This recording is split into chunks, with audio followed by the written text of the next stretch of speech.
Cumprimento a igreja do Pai do Senhor, amém? Amém. Ah, glória. Eu tive muita alegria de estar mais uma vez aqui junto com os irmãos nessa igreja, mais uma congregação nossa. Eu tive muita alegria de estar conhecendo muitas pessoas novas, muitas pessoas que já conheci, pessoas que já não vi há muito tempo, estou revendo hoje. É um prazer imenso estar aqui, agradecer ao pastor Marcelo pela confiança, pelo Pedrinho também que está dirigindo o culto. É uma alegria imensa. Abra sua Bíblia comigo em Salmos capítulo 23. Aleluia, Jesus. Aleluia. Aleluia, Deus. Trago também um abraço do meu pai, o pastor Ronaldo, o pastor presidente. Mandar um abraço para toda a igreja. Então, receba um abraço do nosso pastor. Aleluia. E hoje, olha que eu estava para vir. Como de sempre, a gente já tem a nossa luta diária, né? Nossa luta espiritual diária. E quando a gente assume a responsabilidade como essa de estar trazendo a palavra do Senhor, a luta triplica, né? Aumenta. E hoje aquela luta, aquela guerra. Aí o pastor Marcelo mandou para mim o cartaz, aí eu lembrei. Falei assim, então por isso que o amigo acaba se levantando. Mas ele levanta é para cair, né? Aleluia. Amém? Todos acharam? Amém. Salmos 23, o salmo tão conhecido. O Senhor é meu pastor, nada me faltará. Deitar-me faz em verdes pastos, guia-me mansamente às águas tranquilas. Refrigera minha alma, guia-me pelas veredas da justiça e por amor do seu nome. Ainda que eu andasse pelo vale da sombra da morte, não temeria mal algum, porque tu estás comigo. Na tua vara e o teu cajado me consolam. Prepara uma mesa perante mim, na presença dos meus inimigos. Unge a minha cabeça com óleo e o meu cálice transborda.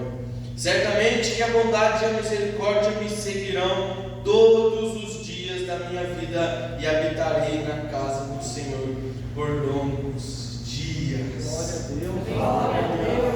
Quem está no salmo de Lucas? É o Lucas mesmo? Põe no fundo para nós aí, meu querido. Feche a sua Bíblia, mas ainda não senta. Feche os seus olhos, curve a sua cabeça, não desprezando a oração qual foi feita por mim, mas vamos fazer uma oração agora ao todo, por todos. Eu gosto de falar, todas as vezes quando eu vou ministrar, eu gosto de relembrar que antigamente, quem é das antigas vai saber que quando alguém ia pregar, quando alguém subia aqui para puxar a palavra, sempre tinha uma irmã, e geralmente era a irmã do círculo de oração, com um coquezinho, e ela puxava aquele hino que falava assim, fala Deus, toca-me com brasas do altar, fala Deus, sim, alegre atenda ao teu mandar. E sempre quando alguém puxava, se fazia disso uma oração, a qual a igreja inteira entoava, fala conosco, Senhor.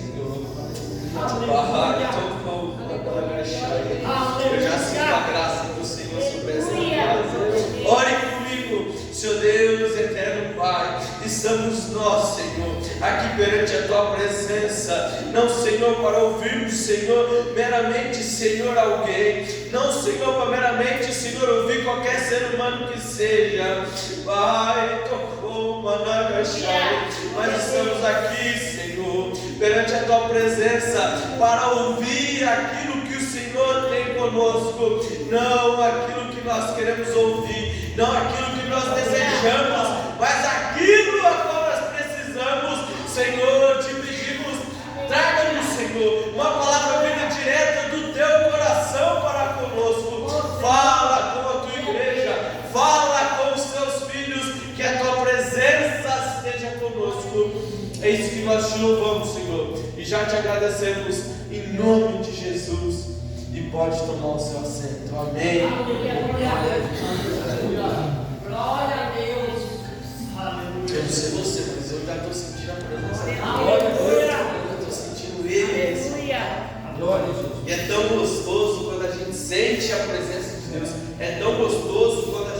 sente conosco. É igual uma certa vez eu estava falando para um jovem que eu estava conversando com ele se afastou da igreja, eu convidando ele para ir de novo. Eu falei, vamos voltar. Só que eu falei assim, dessa vez eu faço diferente. Busque a presença de Deus em vez de buscar somente bater ponto na igreja. Porque tem aquele que fala, né, que já entrou no Santos dos Santos, em outro lugar não se pode mais viver, já não consegue. E a pessoa que se afasta da igreja e não sente saudade da igreja, você pode ter certeza que ela não faz ideia do que é Santos dos Santos. Esses dias atrás, no antigo serviço que eu estava, eu conversando com um rapazinho, um rapaz já de 25 anos, mais ou menos, 23 anos, ele se afastou da igreja, assumiu a homossexualidade, estava vivendo a vida como ele queria. Só que quando eu conversava com ele a respeito da igreja, ele contando, quando eles estavam na liderança dos adolescentes, que eles cantavam, e ele falando para mim que ele chorava na presença de Deus, e ele contando, tendo aquele flashback falando sobre a presença de Deus, ele parou e falou, tempo que eu era feliz e não sabia. Quando a pessoa sente a presença de Deus, é algo diferente. É o que muda a vida da pessoa, o que muda a vida de um cristão. E é o que Jesus fala para a mulher samaritana: rios de água viva que correrão de mim. E correrão daqueles também a cheio disso. Amém? O pastor Marcelo hoje deixou o tema livre para a gente estar escolhendo. E eu orando ao Senhor, enquanto eu estava no banho, conversando com Deus, e eu falei, Senhor, o que nós vamos falar para a tua igreja hoje? E Deus falou Salmos 23, o antigo, velho e bom Salmos 23. Todo mundo aqui que tiver mais de 20 anos, geralmente você vai chegar na casa da sua avó, vai ter lá um quadro do Salmos 23. Todo mundo conhece, são pichadas por aí, Salmos 23, escrito na parede, Salmos 23. Se a gente precisava nem abrir a Bíblia aqui, pastor, todo mundo ia saber de cor, Salmos 23. Quando a gente lê esse texto, muitas pessoas vão usar esse texto como um mero bordão, ou como um mero amuleto, a qual acham que apenas lendo isso daqui a vida dele vai mudar, ou só porque colocou um quadro na parede, a vida dele vai mudar, vai ter um efeito. Só que estes salmos aqui, escrito por Davi, está falando a respeito de um Deus, está falando a respeito de um ser. Este salmo por si só não tem poder. Esse salmo por si só são apenas palavras, apenas uma canção. Mas quando a gente entende a profundo essa segunda palavra do salmo, o Senhor, quando a gente entende quem é esse Senhor, quando a gente tem um encontro com Ele, quando a gente conhece Ele verdadeiramente, a gente entende o que esse salmo quer dizer. E a gente já não lê mais como simples bordão, é diferente. É diferenciado quando você conhece o Senhor intimamente. Glória a Deus. Igual a gente já está falando, questão da presença. Só que o Davi vai começar assim: o Senhor é meu pastor e nada me faltará. É muito engraçado essa primeira frase. Se você não já ouviu essa parte, na tradução do original, a palavra nada e a palavra não, elas são as mesmas. Então, o Senhor é meu pastor e nada me faltará. Muitas pessoas cogitam ser um erro de tradução, aonde na verdade foi escrito: o Senhor é meu pastor e não me faltará. Mas pastor, não me faltará o quê? Não me faltará o Senhor. Porque se a gente for ver ainda mais a vida do crente, a gente falar que não faltará nada é mentira. Porque em algum momento da sua vida vai faltar um dinheiro para conta. Não é? Às vezes, em algum momento da sua vida vai faltar um carro para você se locomover. Às vezes não é nem por luxo, às vezes é por conforto. Nem por luxo, nem por conforto, perdão, mas às vezes é necessidade. Às vezes vai faltar alguma coisa básica. Mas espera lá, Salmos 23, capítulo Tu não vai falar para o Senhor meu pastor e nada me faltará, e está me faltando? Ué. Mas quando na verdade a gente lê no contexto original, vai falar que o Senhor é meu pastor e não me faltará. Não me faltará o quê? O Senhor. Quer dizer o quê? Quer dizer que pode te faltar um dinheiro, mas o Senhor não te falta. Quer dizer que pode te faltar um carro, mas o Senhor não te falta. Às vezes, eu sinto o Espírito Santo falando, às vezes vai te faltar até a alegria, só que o Senhor não te falta. Mas se a gente for pegar o que às vezes é muito dito, às vezes a gente acha que a vida do crente, a partir do momento que se converte, é um mar de flores. É ou não é? Acredita-se que depois que você se converteu, a sua vida vai mudar, e vai. Só que às vezes muda para pior. E é verdade, irmão. Às vezes muda para pior. Por quê? Porque Deus, Ele não vê o seu exterior. Deus quer trabalhar o seu interior, trabalhar a sua salvação, trabalhar em você, o homem e a mulher de Deus, a qual lhe agrada. E para Ele chegar nessa pessoa, para chegar no seu propósito, para te dar a salvação, às vezes Ele tem que mexer no seu lado exterior. Às vezes Ele tem que fazer o lado exterior ficar ruim, para que o interior seja tocado. Glória a Deus. Podia citar aqui diversos versículos. Mas quando a gente entende quem é o Senhor, e quando a gente entende que Ele nunca nos falta, que Ele está em todos os momentos conosco, Aleluia. a prova muda. As coisas mudam. Pois bem, se a gente vê aqui no capítulo 2, deitar-me faz em verdes pastos, guia-me mansamente às águas tranquilas, refrigera minha alma. Mas olha o 2, foca no 2, deitar-me faz em verdes pastos, guia-me mansamente às águas tranquilas. Naquele tempo era muito comum um pastoreio, tanto que Davi, ele era pastor de ovelhas. Então, como Davi está falando neste contexto, ele está falando um contexto típico para aquela época, o contexto do pastoreio. E quando ele fala de verdes pastos, ele está falando sobre fartura. Ele está falando sobre, como que eu posso dizer? Fugiu a palavra da mente.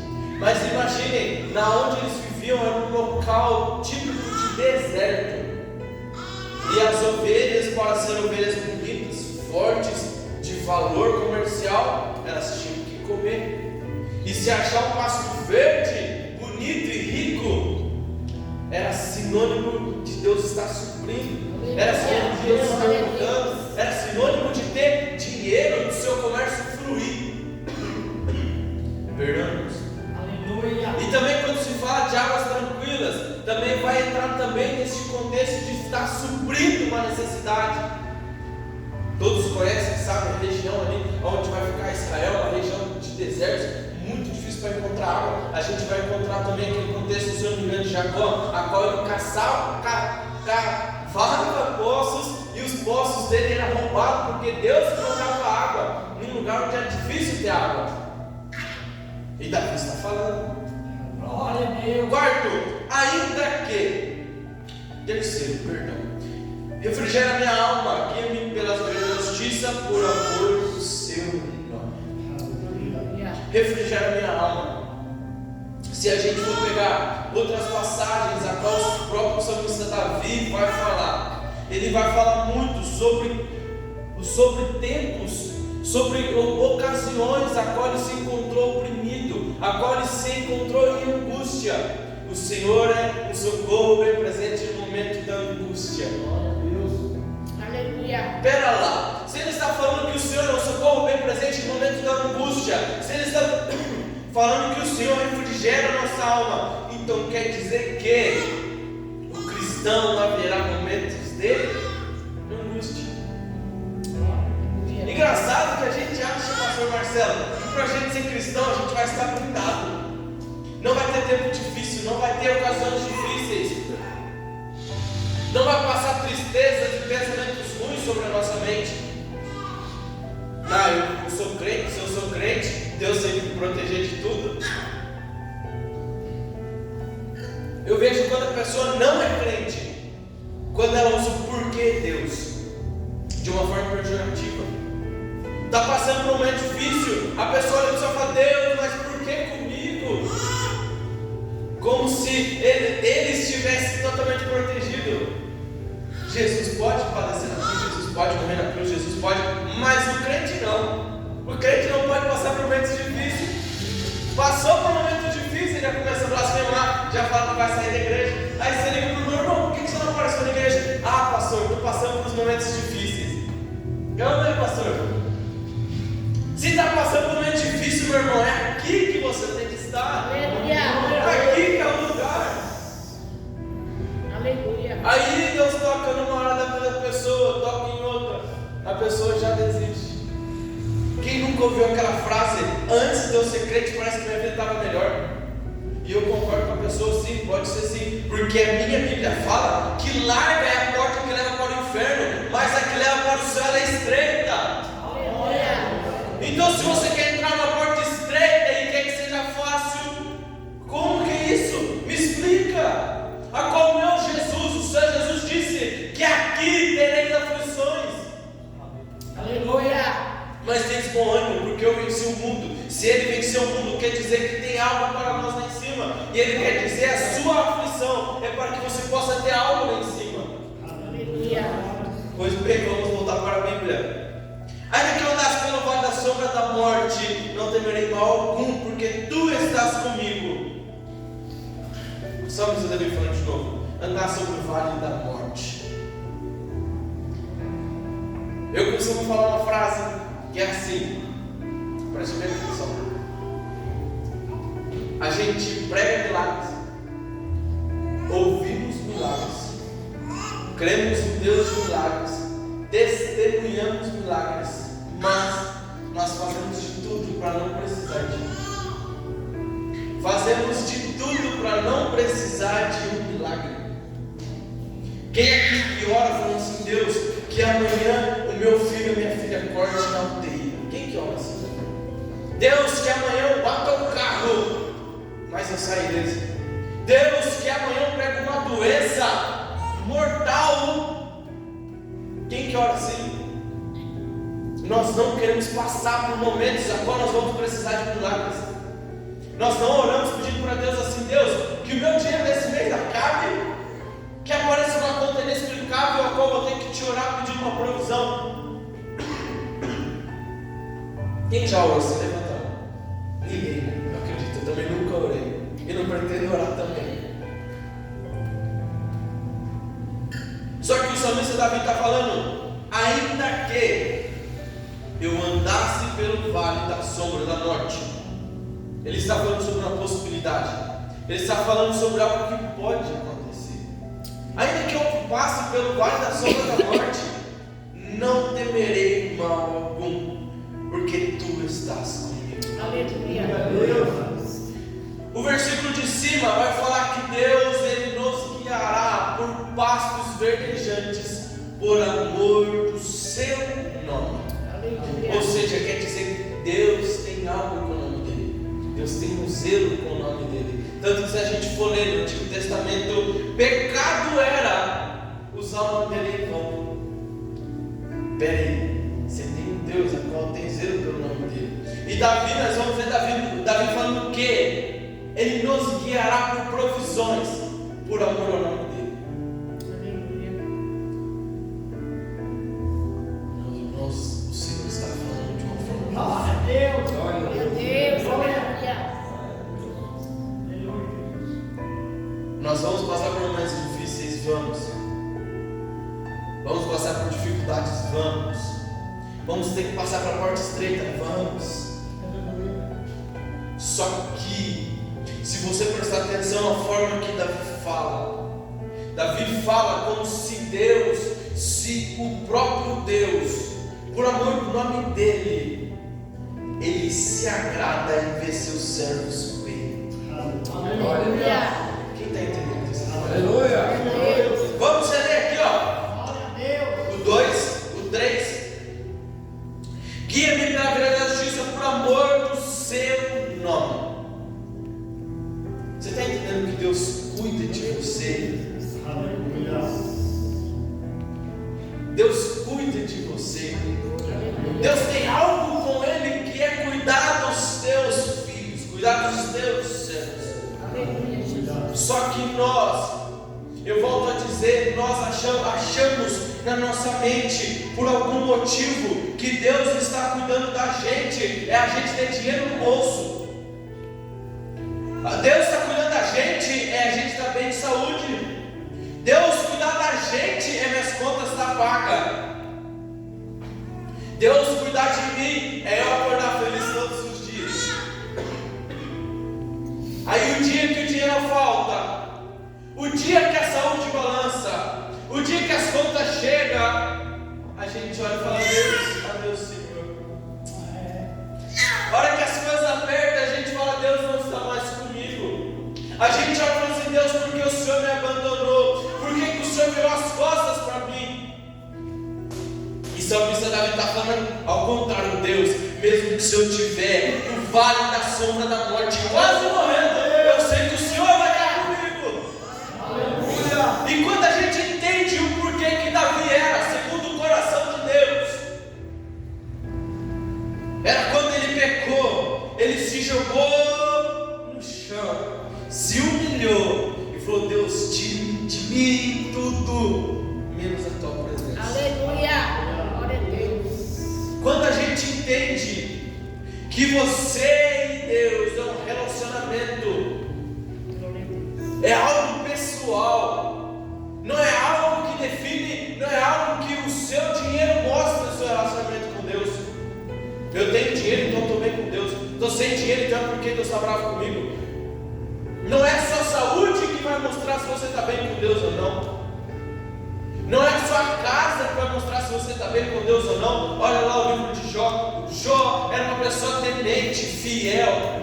Pensa numa pessoa que Deus o testificou para Satanás. Imagina, Marcelo, Deus chegar para Satanás e dizer: ó, você está vendo o céu do céu? Impecável, fiel, temente. Será que por algum dia a gente conseguiria ser igual a Jó? Vamos pegar o currículo de Jó. Eu não vou lembrar tudo. Fiel, temente, íntegro. Vamos pegar o currículo de Jó e vamos nos colocar ali para ver onde a gente vai bater. E mesmo assim, Jó tendo um gabarito ali, digamos que quase impecável. Vocês viram o processo agora que passou? Quando o cristão entender que este primeiro versículo não é: o Senhor é meu pastor e nada me faltará, mas Ele é o Senhor é meu pastor e Ele não me faltará, a gente começa a mudar a nossa perspectiva. Aleluia. Glória a Deus. Aleluia. Deus. Glória a Deus. Vamos definir aqui dois tipos de cristão. Primeiro cristão é o cristão a qual Jesus Cristo falou, não vou me recordar o capítulo, mas a qual Jesus Cristo falou ao moço rico. É mais fácil, como que o versículo surgiu da mente? Não é possível servir a dois senhores. Ou vocês servem a Deus, ou a servem a Mamão. Jesus também vai falar: não juntei riquezas na terra, juntai riquezas no céu, porque onde está a sua riqueza, ali também está o vosso coração. Era nesse versículo que eu queria entrar. A Bíblia vai relatar o nosso coração como a sede das nossas emoções. Sede das nossas emoções é como se ele relatasse que do seu coração vem a raiva, vem a tristeza, vem a alegria. E Jesus fala que aonde está a sua riqueza, ali também está o seu coração. Bom, Jesus assimila servir ao dinheiro, servir a riquezas na terra, quando o seu coração está sobre isso. E quando Jesus fala, não tem como servir a Mamão, ao dinheiro. Servir, você ser servo, é você estar à disposição, é aquilo que dá em você. Você servir alguém, você ser servo, é você receber ordens daquilo. Não é? E quando Jesus está falando sobre o seu coração, não está sobre a sua riqueza. As suas emoções estão sobre a sua riqueza. E você quer ver o crente qual as riquezas, o coração dele está no dinheiro? Sabe como você sabe, Pedrinho? Sabe como você sabe, pastor Marcelo? Tem dinheiro, está bem. Está sem dinheiro, fica mal. Tem dinheiro, está feliz. Acabou o dinheiro, fica estressado. Pera lá. Se o seu dinheiro está controlando as suas emoções, então quer dizer que seu dinheiro controla o seu coração. Se o seu dinheiro controla o seu coração, então isso significa que as suas riquezas, o seu coração está na sua riqueza, e a sua riqueza é o seu dinheiro. Pois bem, tem pessoas que assim com diversas outras coisas. E quando Jesus Cristo fala sobre servir, sobre a sua riqueza, sobre o seu coração, eu lembro do último culto que eu esteve aqui, e o Pedrinho falou sobre o rapaz que ofereceu a coisa da nega. E o Pedrinho falou assim: eu já sou rico, eu já tenho riqueza. Glória a Deus. Bom, vamos lá. O crente, o primeiro crente, é o crente a qual acha que está bem com Deus, vir à igreja, aceitar Jesus, é sinônimo de ficar rico, é sinônimo de ser feliz, é sinônimo de coisas boas apenas, não maravilhosas.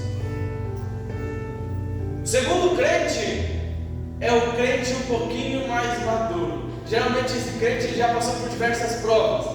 Geralmente esse crente já passou por diversas lutas. Deus já o lapidou melhor.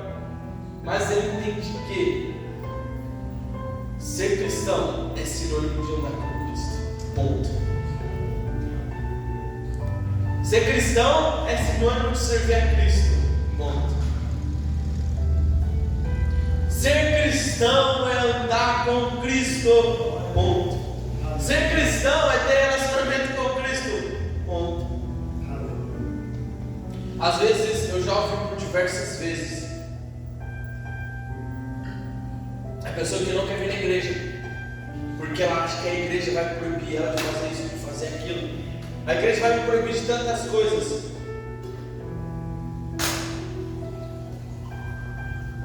Quando a gente entende que ser cristão é ter relacionamento com Cristo, a igreja não precisa te proibir de mais nada. O pastor não precisa te proibir de mais nada. Sabe por quê? Porque você vai ter algo dentro de você, chamado Espírito Santo. Aleluia. Quando você tem relacionamento com Deus, a partir do momento que você faz algo que lhe desagrada, Ele já te corrige na hora. É ou não é? A tristeza vem na hora, você fala: meu Deus, por que eu fiz isso? Ser cristão. Ser cristão não é sinônimo de tudo estar bem. De tudo estar bem externo. É de tudo estar bem interno. Quando você entende que o Senhor é meu pastor e Ele não me faltará, a gente entende aquela história a qual um senhor muito rico, ele estava numa depressão profunda e ele estava para pular a ponte. A hora que ele foi para pular da ponte, ele olhou lá embaixo. A hora que ele olhou lá embaixo, tinha uma senhora morando embaixo da ponte. E lá debaixo da ponte eles estavam fazendo a sua comida. E ela cantava louvores. E ela estava cantando louvores tão bonitos, louvores com tanta alegria. Ela cantava de uma forma tão alegre. Aleluia! Que ele desceu de baixo para conversar com ela e falou assim: como que você consegue ser feliz? Você não tem nada. Ele falou assim: eu tenho Jesus. Aleluia! Quando a gente entende que o Senhor é meu pastor e Ele não me faltará, a gente entende que ser cristão é ter Jesus e pronto. É ser feliz porque tem Jesus. Aleluia! É estar bem porque tem Jesus. É ficar triste porque não tem Ele. Quando a gente entende que ser cristão é servir a Ele, andar com Ele, seguir os passos dele, ouvir Ele, ter relacionamento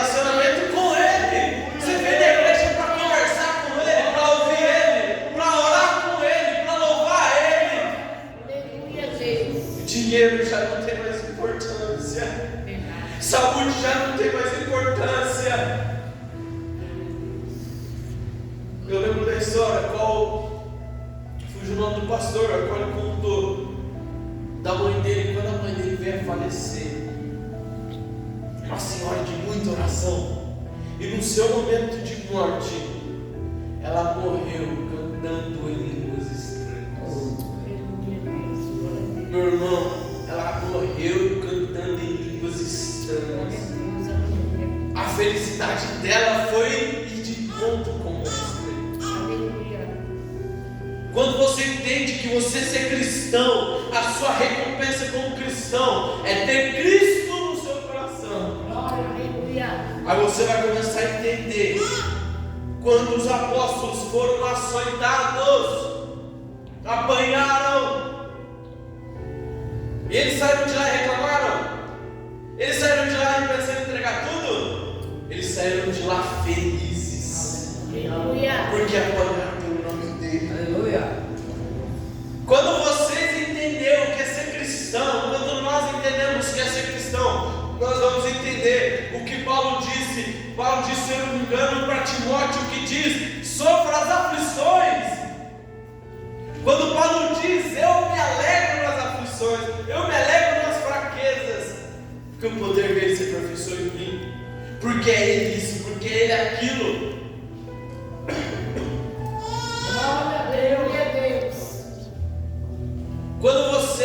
Quando nós entendemos o que é ser cristão, quando nós entendemos o trabalhar de Deus em nossa vida, nós vemos a mão dele em tudo. Quando nós ainda não nos convertemos de verdade, quando nós ainda não entendemos de verdade, quando ele nos aperta, a gente olha para o Senhor e fala: Deus, mas por que comigo, Senhor? O que eu fiz de errado para o Senhor? E começa a questionar de uma forma pejorativa. Só que quando a gente entende o que é ser cristão, verdadeiramente, a gente muda o sentido do porquê. Porque a nossa Bíblia vai falar assim, ó: todas as coisas cooperam para o bem daqueles que amam a Deus, segundo o seu propósito. Glória a Deus, aleluia. Quando nós entendemos a questão cristã, nós pegamos a prova, no momento da prova, olhamos ao céu e falamos assim: Deus, qual que é o propósito disso? Deus, eu não estou aqui para murmurar, não estou aqui para reclamar, Deus, longe de mim. Mas qual que é o propósito? Tem algo em mim que eu preciso atentar? Tem algo em mim que eu preciso corrigir? O não cristão, ou o cristão que ainda não se converteu, se desespera em meias provas.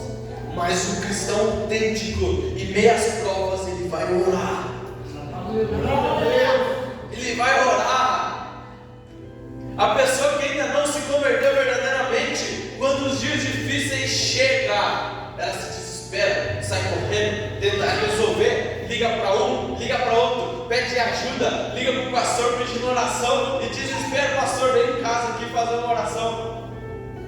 Mas quando o cristão entende de verdade que Deus quer relacionamento, nos dias difíceis ele faz o que a Bíblia nos ensina: fecha a porta do teu quarto e vai ter um secreto com Cristo.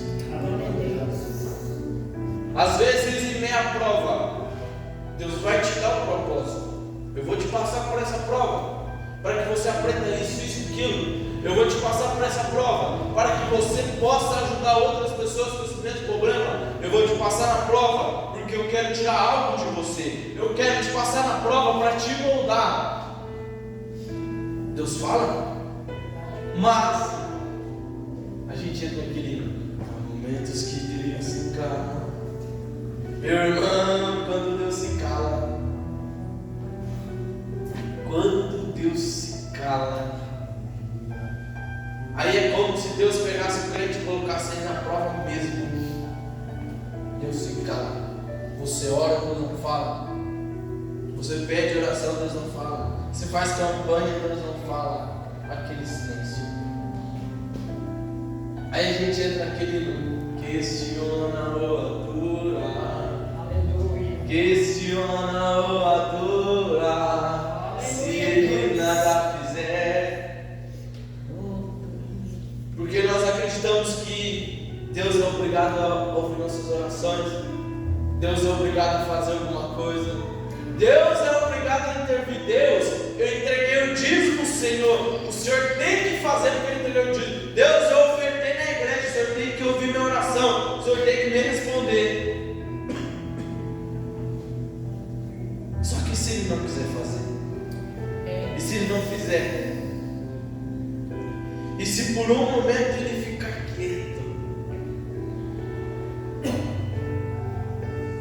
você verdadeiramente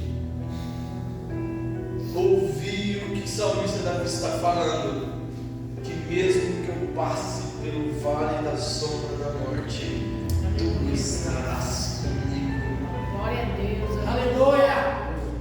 Glória a Deus. O salmista Davi está falando só por mais que eu ande pelo vale da sombra da morte, eu, o Senhor, falar comigo. Por mais que eu ande pelo vale da sombra da morte e o Senhor for conversando comigo, o Senhor usar o pastor para falar comigo, aí eu acredito que o Senhor está comigo. Se o Senhor falar comigo do jeito que eu quero, o Senhor vai estar comigo. Deus, eu vou fazer aqui um negócio com o Senhor. Se o Senhor falar comigo, se acontecer isso, aquilo, outro, é porque o Senhor está falando comigo, o Senhor está comigo.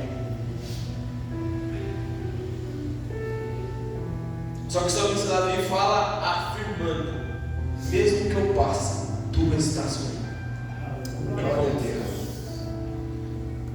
Quando a gente entende o relacionamento que Deus quer ter com a gente, quando a gente que Deus tem um propósito com a gente, quando a gente entende que Deus quer nos passar por alguma das vezes vales para nos moldar o nosso propósito, para nos moldar aquilo que Ele quer.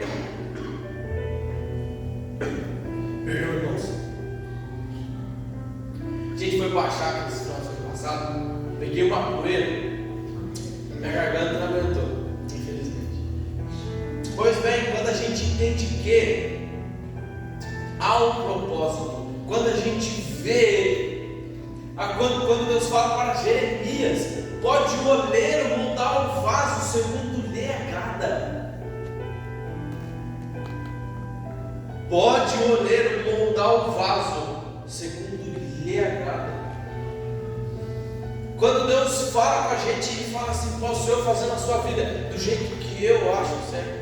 Posso eu fazer com você do jeito que me agrada? Só que não. A gente quer que Deus faça com a gente do jeito que nós agradamos, do jeito que nós achamos que é bom, do jeito que nós achamos que é certo, do jeito que nos parece bem. E quando não é desse jeito, a gente critica a igreja, critica o pastor, fala assim: aquele pastor não é de Deus, aquela igreja que eu vou não é de Deus. E a gente começa a murmurar. E a minha Bíblia, só a Bíblia, vai falar de um povo a qual rodou 40 anos no deserto por murmuração. Meu tempo acabou, mas eu quero deixar essa palavra no seu coração. Medite nela, que o Senhor é seu pastor, mesmo que as coisas estão difíceis, mesmo que possa o seu dinheiro não estar com você, possa ser que a sua saúde não está bem, sua casa não está bem, sua família não está bem, mas Ele não te faltará, Ele não te abandonará, Ele estará contigo. Mas eu posso já te contar o final da história, só para aqueles que creem, que no final da história tudo se encaixa, que no final da história tudo fica bem, que no final da história você colhe aquilo que você plantou chorando. Aleluia. Por mais que você passe momentos difíceis hoje, a nossa promessa é: a gente ir para um lugar onde não há tristezas, um lugar onde o ladrão não tem, aonde a tristeza salta de alegria, aonde não tem noite. A nossa promessa é nós ir para lá. E eu posso te garantir que em terra, após você ser aprovado na prova, vem a bonança. E o Deus a qual vem cuidando de mim, da minha família, o Deus que vem cuidando de mim, da minha área financeira, o Deus que tem me levantado em momentos difíceis, Ele é o mesmo Deus que há de agir nas nossas vidas. É o mesmo Deus que eu profetizo, que há de cuidar da sua família, que há de cuidar da sua vida financeira, há de cuidar de você. Que mesmo que você esteja passando por momentos difíceis hoje, você possa sair daqui fiel, que Ele te tirará deste vale. Mas enquanto você estiver nele, entenda que Ele sempre estará contigo. E assim eu agradeço a oportunidade e as palmas vão